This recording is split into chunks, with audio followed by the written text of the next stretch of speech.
विद्यार्थी मित्र हो, सर्वांना नमस्कार. इयत्ता 9वी गणित भाग 1 प्रकरण 2 वास्तव संख्या तासिका 3 सराव संच 2.3 मध्ये आपण आहोत. सळ करणी त्याची ओळख तुम्हाला झालेली आहे.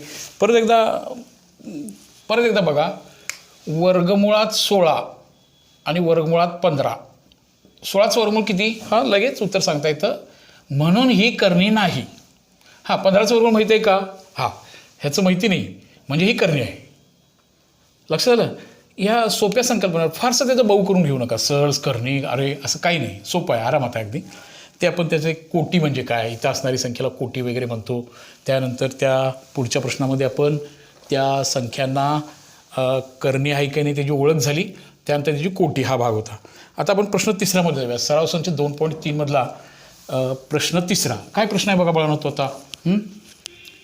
हा प्रश्न आहे, बघा बरं, थोडासा मोठा एक्झरसाईज आहे, व्हरायटी आहे, भरपूर एक्झाम्पल्स आहेत. आमचं काम तुमच्यामध्ये गणित सोडवण्याची उमेद निर्माण करणे, गणित सोडवून देणे आणि गणित लिहून घेणे हा विषय नाही आहे तुम्हाला. म्हणून काही प्रश्न आपण त्यातले घेतो आहे, काही प्रश्न तुम्ही स्वाध्यायामध्ये सोडणार आहात.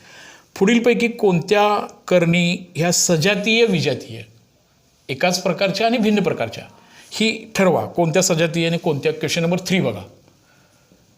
हां, √52 अँड सेकंड इज 5 टाइम्स √13.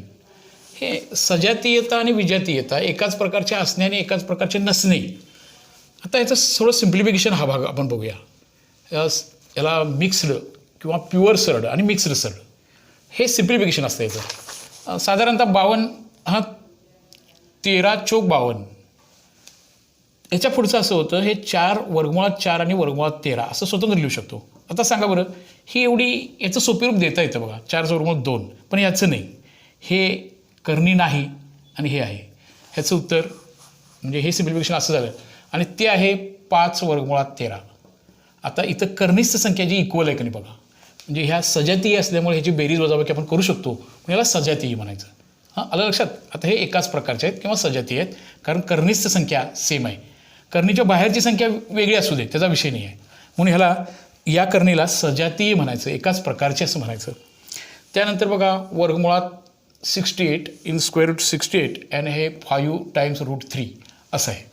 याला थोडंसं सिम्प्लिफिकेशन आपल्याला देता येईल. हां, कोण सांगते? 68 68 68 ही संख्या कुठल्या पडत येते बघा जरासं. हां, यस, 17 चौक 68. 2 17 ही प्राईम नंबर आहे. पुन्हा आता इथं 5 वर्गमुळात 13. आता बाहेरची संख्या भिन्न असू दे, त्याचा काय विषय नाही. इथं बघा 2 5 2 5, पण ह्याला जोडून असणारी करणीस्थ संख्या जरा बघा बरं. करणीमध्ये असणारी संख्या बघा. करणीस्थ संख्या ही आहे वर्गमुळात 17, ही आहे वर्गमुळात 3. इथं आहे वर्गमुळात 13, इथं आहे वर्गमुळात 13. दोन्हीकडे इक्वल आहे. मग ह्याला आपण कसली म्हणणार आहे? सजातीय म्हणायचं आहे. आणि याला मात्र कसलं म्हणायचं बघा बरं? सजातीय नाही आहे, विजातीय, भिन्न प्रकारच्या. सजातीय आणि विजातीय अर्थ लक्षात आला? सजातीय म्हणजे काय, विजातीय म्हणजे काय. पुढचे एक्झाम्पल्स तुम्हाला ते बघता येतील लगेच, की तुम्हाला आता ते हे बघा, 5 वर्गमुळात 22 आहे. नकोच त्याचं काय सिम्प्लिफिकेशन करायला. 33 आहे. एकही संख्या आपल्याला 7 वर्गमुळात 33 वगैरे आहे. याचं काय अवयवच पडणार नाहीत. हे विजातीयमध्येच घेणार. पण अशा रीतीनं सजातीय विजातीयचं वर्गीकरण आपल्याला सहज करता येतं. असा प्रश्न तिसरा आहे. उर्वरित उदाहरणं तुम्ही नक्की बघाल आणि ते तुम्ही त्याचं सिम्प्लिफिकेशन करून तुम्हाला त्याचं उत्तर म्हणजे करणी समजलं का बघा भाग. करणीस्थ संख्या, करणीच्या आतमध्ये असणारी संख्या, ही संख्या मात्र दोन्हीकडे इक्वल असायला पाहिजे. आणि इथं मात्र आता इथं लगेच नको, इथं सिम्प्लिफिकेशन द्यायचं आणि मग ते सॉल्व्ह करायचं. आता सिम्प्लिफिकेशनचा जो भाग आहे तो परत एकदा क्वेश्चन नंबर 4 मध्ये बघूया आपण. चालेल ना? क्वेश्चन नंबर 4 मध्ये जाऊया. चला बाळांनो, पुढे जाऊया. क्वेश्चन नंबर 4 बघा काय म्हणतोय, 4था प्रश्न. हां, आता तिथं प्रश्न 4मध्ये ह्या करणीचं सोपे रूप द्या किंवा ते प्युअर सरळ आहे, मिक्सर सरळ आहे, असं करा तुम्ही. सिम्प्लिफिकेशन करूया. त्यासाठी तुम्हाला थोडंसं पूर्णवर्ग संख्याचं नॉलेज असायला पाहिजे. पूर्णवर्ग संख्या माहिती आहेत का बघा? पूर्णवर्ग संख्या कोणत्या? हां, तुम्हाला ह्या संख्या माहीत आहेत. 1चं वर्गमूळ माहीत आहे, 4चं माहीत आहे, 9चं माहीत आहे, 16चं माहीत आहे, 25चं माहीत आहे, 36चं माहीत आहे, 49चं माहीत आहे, 64चं माहीत आहे. ह्या संख्यांची ह्या सगळ्या वर्गसंख्या आहेत. 1चं वर्गमूळ 1, 2चं, हां, ह्याचं वर्गमूळ, 4चं वर्गमूळ, ह्या सगळ्या संख्या तुम्हाला माहिती आहेत. त्याचा सिम्प्लिफिकेशनमध्ये तुम्हाला नक्की फायदा होणार आहे. म्हणजे पटपट उत्तरं काढता येणार आहेत. ज्यांना माहिती नाहीत त्यांनी परत एकदा ते करून ठेवा. प्रश्न 4, पुढील करणींचे सिम्प्लिफाय द फॉलोइंग सर्स.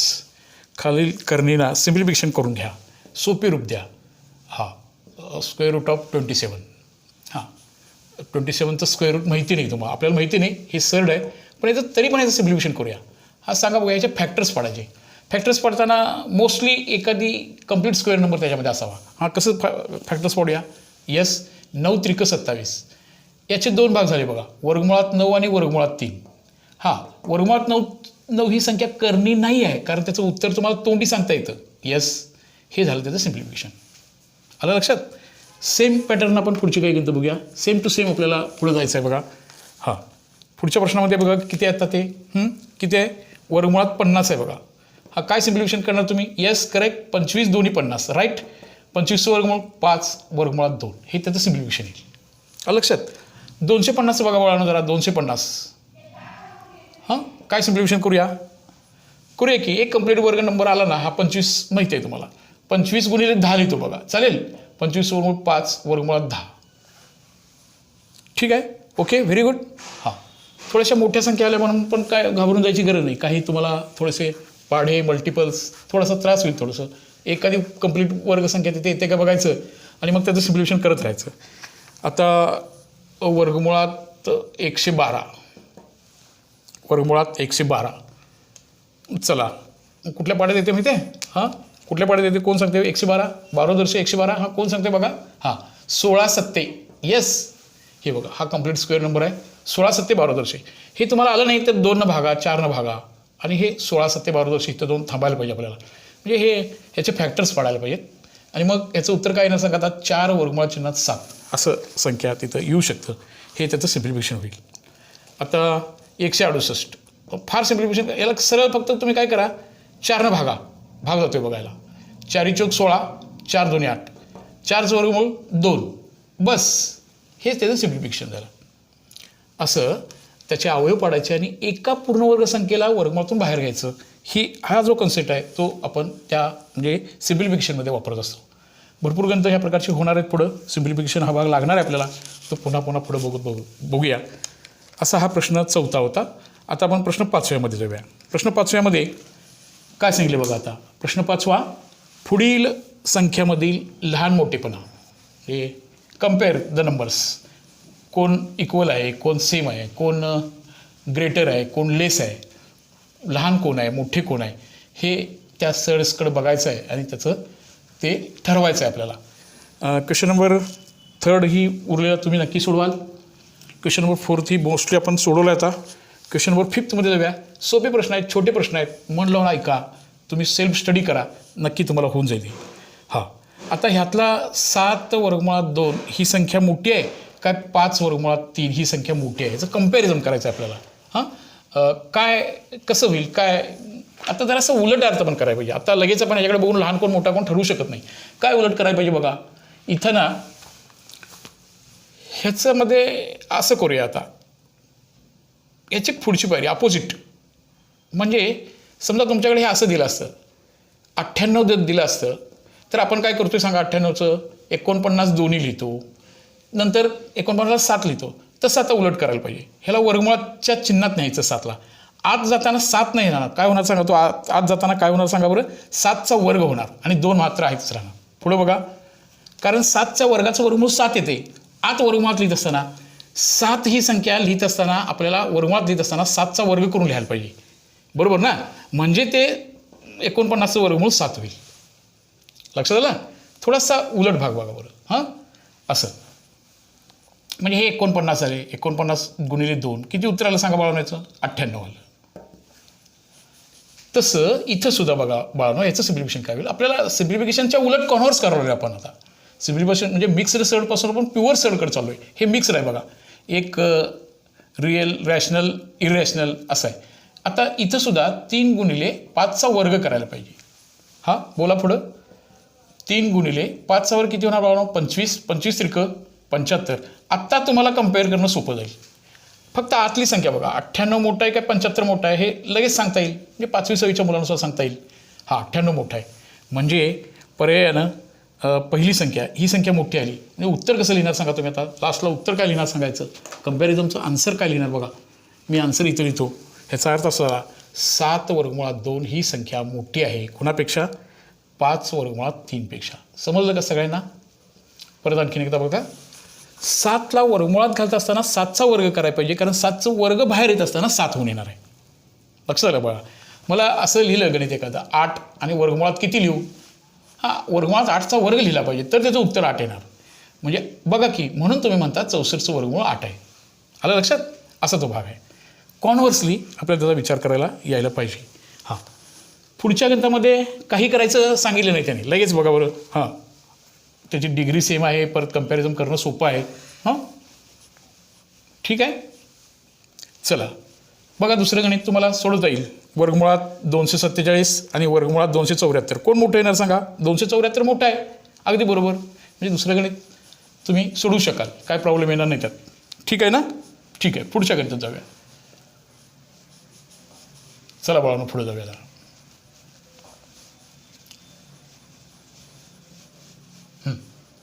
ओके तिसऱ्या गणितात जाऊया का ठीक आहे तिसऱ्या गणितात जाऊया मग पुढील संख्येचा लहान मोठेपणा ठरवा 2 वर्गमुळात 7 आणि पुढची संख्या बघा वर्गमुळात 28 याचं काही करायची गरज नाही पण आत्ता सांगा ह्या 2ला हे 7 मुळातला आहे हे 7ला मी 2ला आत नेतोय 2च ठेवून चालतील का नाही तो वर्ग करायला पाहिजे इथं काय प्रश्नच ठेवला नाही त्याने हां काय झालं सांगा 7 गुणिले 2चा वर्ग 4 अगदी बरोबर ते करायला पाहिजे हां काळजीपूर्वक हां 7 चोक 28 झालं बघा आणि हे पण 28 दोन्ही आत्ता कोण लहान कोण मोठं आता कोण लहान मोठं नाहीच आहे तर समानता येणार म्हणजे याचं उत्तर तुम्ही लिहित असताना असं लिहिणार आहात ही पहिली संख्या आणि दुसरी संख्या दोन्ही संख्या समान संख्या आलं बाळांनो लक्षात हे काय करायचं लक्षात आलं तुमच्या बाहेरची संख्या आत जाताना वर्ग करायची आहे काळजीपूर्वक करा ह्याच्या बाहेर कोणतीही संख्या नव्हती किंवा 1 असते 1चा वर्ग 1 होतो असंच ठेवलं आपण असं हा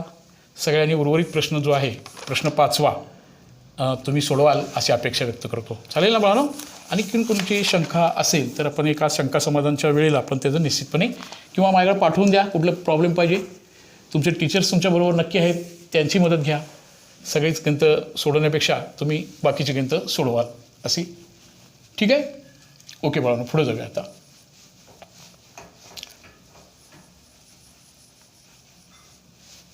ठीक आहे ओके हां पुढचा प्रश्न बघा 6वा प्रश्न क्वेश्चन नंबर 6 बघा बाळांनो काय म्हटलं आता क्वेश्चन नंबर 6मध्ये सिम्प्लिफाय द फॉलोइंग सोपे रूप द्या सोपे रूप कसं द्यायचं बघूया आता सजातीय विजातीय हे कन्सेप्ट्स आपले क्लिअर झाले थोडेसे आणि मग आपण याचं सोपे रूप द्यायचं 5 वर्गमुळात 3 अधिक 8 वर्गमुळात 3 याचं सोपे रूप द्यायचं आहे हां ह्या दोन्हीचं सरळ सरळ बेरीज करूया बघा ह्या दोन्हीमध्ये सजातीय आहे म्हणून आपण याची बेरीज करायची आहे त्यातला जो दोन्हीकडं कॉमन असणारी ही इरेशनल नंबर अपरिमेय संख्या ती वर्गमुळात 3 आहे आणि ह्यातले परिमेय नंबर जे आहेत ते आपण असं करून घेऊया हां आता परिमेयांची बेरीज होते की ज्याला 13 अपरिमेय संख्या ही अशीच राहिली 3 आणि 3 6 झालेलं नाही नीट लक्षात घ्या समजा 5x आणि 8xची बेरीज करताना आपण 8 आणि 5 13 लिहितो आणि x आणि x 2x लिहित नाही हे x साहित्य राहतात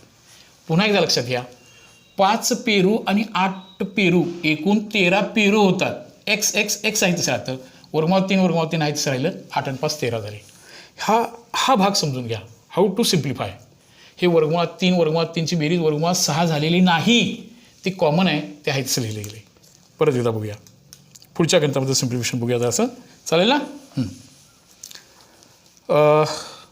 बघा दुसरं गणित क्वेश्चन नंबर 6मधलं 9√5 -4√5 प्लस 1 इन रूट ऑफ 125 असं गणित आहे थोडंसं आपल्याला इथं ॲडिशनल काम करावं लागेल बघूया हे सजातीय असं वाटत नाही पण ते आहे पण ते कसं आहे बघा आता पुन्हा मगाच्यासारखंच ह्याचं सिम्प्लिफिकेशन कसं करूया बघा इथं √9√5 आहे तसं राहू दे -4√5 आहे तसं राहू दे ह्याचं थोडं सिम्प्लिफिकेशन देऊया हां हे प्युअरचं मिक्सरचं प्युअर करूया म्हणजे प्युअरचं मिक्सर करूया आता हां कोण सांगता याचं फॅक्टरायझेशन काय होणार? 125 लगेच लक्षात आलं पाहिजे ज्यांना पाढे थोडेसे माहिती आहेत.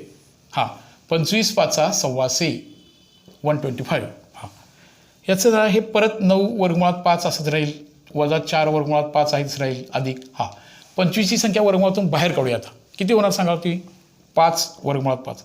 आता तिन्हीकडं कॉमन सजातीय एकाच प्रकारचे हे एकदाच लिहूया आणि नंबर्स 9 - 4 + 5 आणि √5 आईचं ठेवून ठेवूया. आता ह्या परिमेय संख्यांची बेरीज वजाबाकी करूया. 9मधून 4 गेले, 5 राहिले, हे 5 आणि हे 5, एकूण 10 झालं. 10 ही संख्या वर्गमुळातून बाहेर आहे आणि कनिष्ठ संख्या आहे ती वर्गमुळात 5 आहे. समजलं का बघा सगळ्यांना? 10 √5 आलं लक्षात सगळ्यांच्या? असं हे प्रश्न आपल्याला सोडवायचे आहेत. तुम्ही हे नक्की सोडवाल. हां, प्रश्न चौथा एक बघूया. काय यातला प्रश्न तिसरा तुम्ही सोडवाल, प्रश्न चौथा. थोडा अपूर्णांक वगैरे असेल तरी काय काळजी करायची गरज नाही, ते होऊन जाईल तसं. ओके, चला पुढं जाऊया.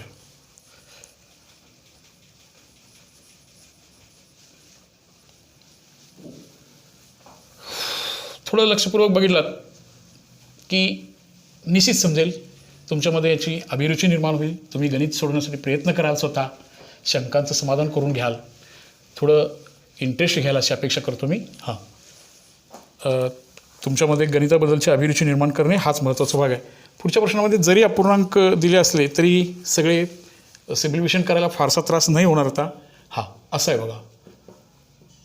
आणि त्याच्यानंतर आहे 2 वर्गमुळाच्या चिन्हात 7. कर्निस्थ संख्या जी आहे, जे सरळ आहे, हे बघा हे आहे तसं आहे. ही तर कोणतीही संख्या नाही म्हणजे 1 आहे बरं का. ती कॉमन काढूया. काय होणार? 1 - 3/5 अधिक 2 वर्गमुळात 7. हे असं करू का? 1 आणि 2 3 करू का? 3 - 3 वर्गमुळात 5 वर्गमुळात 7. याचं सिम्प्लिफिकेशन 3×5 15 आणि वजा 3 आणि भागिले 5 वर्गमुळात 7 आहे तसं लिहून ठेवतो. हां, लास्ट उत्तर काय आलं सांगा बाळांनो आता? काय आलं? 15तनं 3 गेले. किती राहिले सांगा की?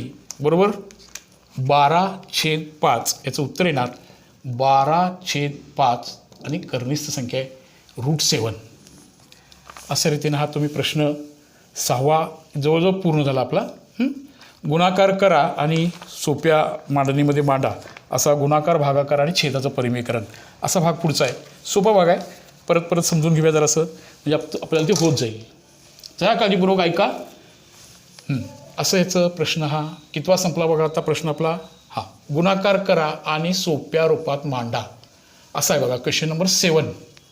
बघा जरासं सोपे प्रश्न आहेत, छोटे प्रश्न आहेत, समजून घ्या. काही काम आहे ते तुम्हाला करायचं आहे आणि तुम्ही शंका मला विचारायची आहेत, असा तो भाग राहील. प्रश्न 7वा. Multiply and simplify. 3 वर्गमुळात 12 गुणिले वर्गमुळात 18. 3√12 × √18.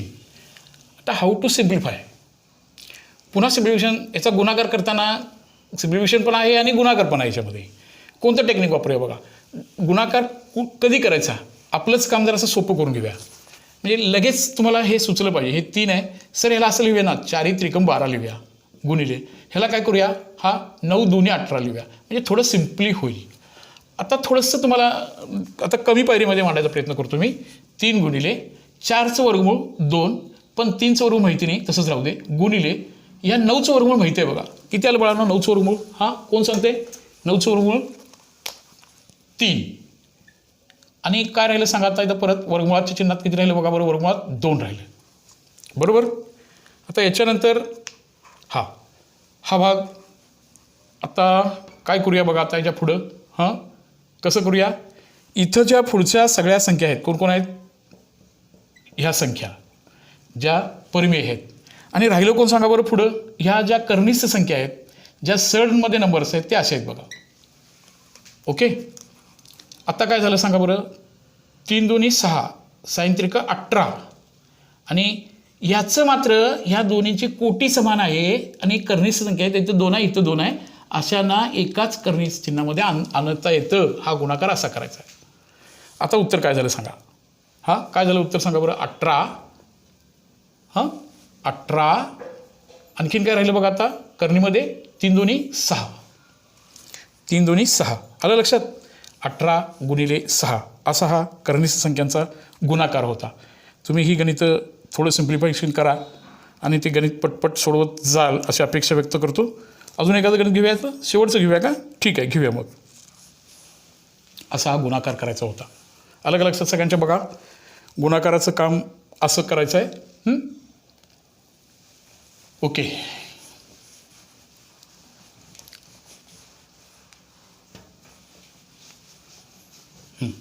कुठलं घेऊया यातलं गणित अजून सांगा बरं. कुठलं गणित घेऊया? हां, शेवटचं एक गणित घेऊया का? ठीक आहे. 5 वर्गमुळात 8 गुणिले 5 वर्गमुळात 8 गुणिले 2 वर्गमुळात 8. चला ठीक आहे, काय करूया? 5 गुणिले 2 गुणिले एकाच करणीची चिन्हात आणूया. हां, 5 गुणिले 2 गुणिले 64. परत काय म्हणूया आपण? 5 गुणिले 2, हा याचं वर्गमूळ 64चं वर्गमूळ येणार आहे. किती उत्तरला? 5 दोन्ही 10 आणि 10 8 80. असं ते उत्तर पूर्ण होईल. अलग लक्षात सगळ्यांच्या. असा गुणाकार होता. आता आपण असाच भागाकार करूया. असाच गुणाकार होता तसा सिम्प्लिफिकेशनमध्ये बघा भागाकार. प्रश्न 8वा. प्रश्न 8व्यामध्ये जाऊया. चालेल? ठीक आहे बाळांनो. गुणाकार कसा केला समजलं ना सगळ्यांच्या? ओके. ह्या गुणाकारानंतर आता आपण भागाकाराची काही गणितं आपण बघूया. पुढच्या प्रश्नामध्ये जाऊया. चालेल ना? हां, म्हणजे सगळ्यात संबोध तुमचे ते क्लिअर होतील आणि सिम्प्लिफिकेशनचा भाग हे तुम्हाला सहजपणे ह्या करणीकडे बघताना त्याचं कुठलं टेन्शन येणार नाही, कुठं अवघड वाटणार नाही. गुणाकारापाठोपाठ भागाकारही आपल्याला करता आला पाहिजे. चला 8वं गणित पुन्हा पॅटर्न आहे. वर्गमुळात 98 √98 डिवायडेड बाय √2. ह्याचं सिम्प्लिफिकेशन करायला सांगितलं त्यांनी. ह्याचा भागाकार करायला सांगितले. करूया. जसं करणीचा गुणाकार करताना सारखी कोटी असते तेव्हा एकात आणतो, तसं ह्याचं ना हे वर्गमुळात 98 भागिले वर्गमुळात 2 इन रूट दोघांनाही एकाच करणीच्या चिन्हात आणूया. 98 डिवायडेड बाय 2. पुढं हे 98 झालं. आता दोघांना एकाच आलं. आता 98ला आपण काय करूया? 2 भागूया. बे एके बे. 98ला 2 भागूया. बे एके बे. बे चोक 8. बे 9 18. हे किती राहिले सांगा? 49. आणि 49चं वर्गमूळ किती आलं सांगा? 7. हे याचं सिम्प्लिफिकेशन झालं किंवा हा भागाकार झाला. 98 भागिले 2 लिहिलं. दोघांना एकाच करण्याचे आणलं. भाग घालवलं आणि 49 ही संख्या अपरिमेय संख्या नाही, कारण वर्गमुळात 49 ही संख्येचं वर्गमूळ आपल्याला माहिती आहे, ती परिमेय संख्या आहे. ओके.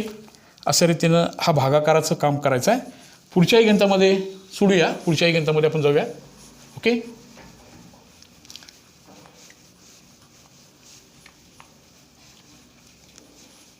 ओके, पुढच्या गणितामध्ये जाऊया. वर्गमुळात इन रूट 125 अपॉन 50 भागिले 50 असं आहे बघा ते. ठीक आहे. सिम्प्लिफिकेशन करूया जरा असं. चालेल ना? बघा. हां, सिम्प्लिफिकेशन माहिती आहे तुम्हाला. 25 5 सव्वाशे. थोडंसं येऊन गेलेत अंक. 25 दोन्ही 50. 25ला 25 इथंच काढून टाकूया आपण. 25 एके 25, 25 एके 25 √5/2 किंवा त्याचं स्वतंत्र करून आपण लिहू शकतो. बस झालं याचं सिम्प्लिफिकेशन. असं तुम्हाला ह्या काय करायचं आहे की असं भागाकार ही क्रिया करायची आहे. एखादं गणित राहिलं तर तुम्ही ते नीटपणे बघा आणि होण्यासारखं आहे लगेच. हां, आता आहे यातला शेवटचा प्रश्न. छेदाचे परिमेयीकरण करा. हा पण भाग जरासं जास्त खोलामध्ये बघूया. त्यासाठी जरा जास्त वेळ खर्च करूया म्हणजे आपल्याला ती संकल्पनासुद्धा. छेदाचं रॅशनलायझिंग द डिनॉमिनेटर, परिमेयीकरण करणं. छेद हा इरॅशनल आहे, त्याचं रॅशनलायझेशन करायचं आहे. छेदाचं परिमेयीकरण करा. संकल्पना तशी. क्वेश्चन नंबर 9, छेदाचे परिमेयीकरण करा. प्रश्न काय आहे बघा. वर्गमुळात 3 √5 हा डिनॉमिनेटर आहे आणि हा न्यूमरेटर आहे. डिनॉमिनेटर हा आहे आत्ता अपरिमेय आहे, इरॅशनल आहे. त्याचं आपल्याला परिमेयीकरण करायचं आहे. म्हणजे याचं छेद जो आत्ता अपरिमेय संख्या दिसते ती छेदामध्ये संख्या आली पाहिजे, ती परिमेय संख्या आली पाहिजे. मग गणिताचं जे स्वातंत्र्य आपल्याला दिलं आहे ना त्याचा वापर करूया. काय स्वातंत्र्य बघा. 3 वर्गमुळात 5 ला आपण 1 वर्गमुळात 5 जास्त घेऊया, गुणूया त्याला आपण. पण लक्षात घ्या, खाली तुम्ही गुणलात की वरती पण गुणलं पाहिजे, तरच ते दोन्ही कॅन्सल होतं. परत हा कसं गणिताचा तो मूळ साचा तो बदलता कामा नये. आता घालवायचे नाहीत वर्गमुळात 5ला वर्गमुळात 5 गेलं, कारण आपल्याला परिमेयकरणाकडे जायचं आहे. 5 वर्गमुळात 5 म्हणजे 3 वर्गमुळात 5 आलं, वर्गमुळात 5 वर्गमुळात 5 म्हणजे वर्गमुळात 25 आलं, किंवा वर्गमुळात 5चा तो वर्ग झाला. आता वर्ग आणि वर्गमूळ निघून गेलं, आन्सर आलं 3 वर्गमुळात 5. छेदस्थानी किती आलं बाळा? त्याचं उत्तर 5 आलं. अशा रीतीनं या छेदाचं परिमेयीकरण झालं. छेदाचं परिमेयीकरण संकल्पना आता बघा बरं, न्यूमरेटर हा डिनॉमिनेटर हा होता, गणितामधला डिनॉमिनेटर जो होता तो इरॅशनल होता. आता मात्र तो रॅशनल म्हणजे अपरिमेय होती. आता ही संख्या मात्र परिमेय संख्या झाली. म्हणजे त्यांनी सांगितलेलं काम आपलं पूर्ण झालं. ह्या छेदाचं परिमेयीकरण झालं. ही संख्या म्हणजेच ही संख्या असे लिहिता येते आणि छेदस्थानी 5. बघा, अपरिमेय परिमेय हा बदल आपल्याला या शेवटच्या ह्याच्यामध्ये करून घ्यायचा आहे. समजलं का? बघा सगळ्यांना परत एकदा पुढचं सांगा रे जरासं काय करता येईल. हां, जरासं विचार करा. काय आहे संख्या? बघा, 1 वर्गमुळात 14. ह्याच्या पण छेदाचं आपण रॅशनलायझिंग करावलं आहे, डिनॉमिनेटरचं रॅशनलायझिंग करावलं आहे. हा कुणाची मदत घेऊया? कुठला नंबर वरती आणि खाली घ्यायला पाहिजे सांगा? 14 करेक्ट. वर्गमुळात 14 गुणिले 1 म्हणजे वर्गमुळात 14 आलं, आणि वर्गमुळात 14 गुणिले वर्गमुळात 14 म्हणजे काय झालं सांगा? वर्गमुळात 14चा वर्ग झाला. वर्ग आणि वर्गमूळ निघून गेले. काय उत्तर आलं सांगा? हां, उत्तर काय आलं बघा, वरती आलं वर्गमुळात 14 आणि खाली आलं 14. छेदाचं रॅशनलायझिंग करत असताना आता अंश इरॅशनल झाला तरी होऊ दे, काय प्रॉब्लेम नाही. असा हा भाग आपल्याला पूर्ण करून घेता येईल. त्यानंतर आहे पुढचं गणित. छेदाचं परिमेयीकरण करणे संकल्पना समजत आली का बघा जरासं सगळ्यांना. त्यानंतर पुढचं गणित बघूया. असा भाग आहे बघा पुढं. तिसरं गणित 5 वर्गमुळात 7. 5 वर्गमुळात 7. सांगा बघूया कशानं गुणाय पाहिजे आता याला. हा, वरती पण वर्गमुळात 7 घेऊया, खाली पण वर्गमुळात 7 घेऊया. वरती काय आलं बघा, 5 वर्गमुळात 7 आलं. छेदस्थानी किती आलं? वर्गमुळात 7 वर्गमुळात 7. उत्तर किती येणार? आता भरपूर गणित सोडवलं आपण, 7 येणार. झालं रॅशनलायझिंग. ओके, असा भाग होता. पुढचं गणित बघूया आता. पुढं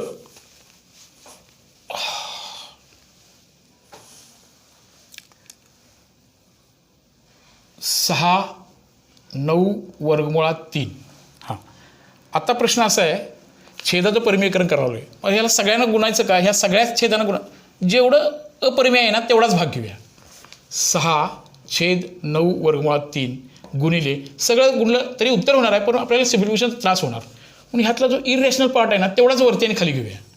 म्हणजे इथं किती घेऊया? वर्गमुळात 3. आणि इथं किती घेऊया सांगा बरोबर? वर्गमुळात 3 घेऊया. हां, वरती काय राहील आता? 6 वर्गमुळात 3. खाली काय झालं बघा, हे 9 आणि वर्गमुळात 3 गुणिले वर्गमुळात 3 किती उत्तर येणार? हां, 3 उत्तर येणार. 3 1 3, 3 2 6. हां, लास्ट उत्तर काय आलं बघा, 2 वर्गमुळात 3 भागिले 9. असं याचं उत्तर आलं. आलं लक्षात सगळ्यांच्या? समजलं का ही कन्सेप्ट कशी आहे छेदाचं परिमेयीकरण करणे? समजलं सगळ्यांना? ओके. हां, असा अजून एक गणित आहे बघा. 11 डिवायडेड बाय √3. हा सांगा होण्यासारखं गणित आहे बघा सगळ्यांना. लगेच तोंडी पण उत्तर सांगता येतं. 11 डिवायडेड बाय √3. हां, कोणत्या नंबर घेऊया? √3 घेऊया. वरती आणि खाली √3 घेऊया. चालेल? ओके. आता काय झालं? 11 वर्गमुळात 3 आहेच राहिलं, पण खाली वर्गमुळात 3 वर्गमुळात 3 वर्गमुळात 3चा वर्ग झाला. वर्गमूळ निघून गेलं. किंवा तुम्ही असंही लिहिला तरी चालेल. कसं बघा, याचं उत्तर 11 वर्गमुळात 3 भागिले 3 आलं. तुम्ही असं म्हटलात तरी चालतं, किंवा असं करा सरळ. कसं करूया? यांचा गुणाकार बघा, असं केला तरी चालतं. 11 वर्गमुळात 3 भागिले, दोघांना एकाच करणीची चिन्ह आणूया. 3 गुणिले 3. 11 वर्गमुळात 3 भागिले 9. आता सांगा 11 वर्गमुळात 3 आहेच आहे. 9 ही संख्या कर्निस्थ 9 म्हणजे कूट. वर्गमुळात 9 ही संख्या अपरिमेय संख्या नाही, कारण त्याचं उत्तर माहीत आहे 3 आहे म्हणून. असा हा भाग होता. तुम्ही सर्वजण नीटपणे हा भाग बघाल, नीटपणे समजून घ्याल आणि ही उर्वरित उदाहरणं नक्की सोडवाल अशी अपेक्षा व्यक्त करतो. त्याचबरोबर उर्वरित गणित सोडवणार. सोपी भाग होता. जरासं जास्त एक्झाम्पल्स आपण तासामध्ये घेतली. या 9वीच्या सर्व मुलांनी 8वीचे व्हिडिओज 8वीचे जे लेक्चर्स आहेत ते पण सगळे ऐकायचे आहेत. आता जो ब्रिज कोर्स आपला सुरू आहे त्यामध्ये सगळं 8वीचाही तुम्हाला अभ्यास आता जस्ट झाला पाहिजे. 8वीचं बघायचं आहे. 10वीच्या मुलांनाही 9वीचा भाग बघायचा आहे. परत एकदा तुम्हाला आठवण करून देतो, हे सर्व टॉपिक्स आपण घेत आहोत एकाच ठिकाणी यावेत तुमच्या सगळ्यांच्याकडं. त्यासाठी गणिताशी मैत्री करत असताना गणित मैत्री हे चॅनल यूट्यूबवरचं असेल किंवा टेलिग्रामवरचं असेल, सबस्क्राईब करा. सबस्क्राईब करायला विसरू नका. आपले फ्रेंड सर्कल मित्रांना जरूर याचा फायदा होऊ द्या. सगळेजण अभ्यासात येऊया, अभ्यासात राहूया. सर्वांना परत एकदा बेस्ट ऑफ लक. भेटूया आपण पुढच्या तासिकेच्या वेळी. ओके बघा, ठीक आहे.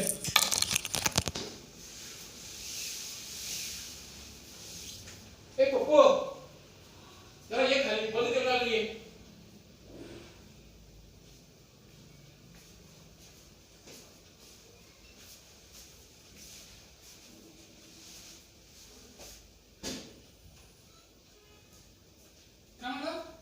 अजून ते व्हिडिओ बंद केला मी. तसं यायला का ते काय बघायला पाहिजे. हां